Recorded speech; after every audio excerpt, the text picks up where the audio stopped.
ما هي اغرب طريقه علاج سمعتي عليها في طوال مسيرتك؟ اغرب طريقه كنت في باغني، كان واحد الطفل كان عنده ان كانسير تيستيكولير، طفل صغير مولا 4 سنين ولا، قالوا له لازم تاكل الكلب تاع السلوقي هذاك و جون سي ريان.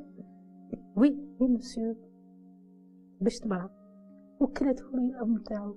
قلت لي الطبيبه راني طيبت الكلب، ذبحونا صافي غير مي صافي والله صح، والله غير اتفق معك، والله غير مؤسف. وشوف الام هذيك سيتي با نيمبورت كيل فام، يعني كان عندها ان سيغتان نيفو.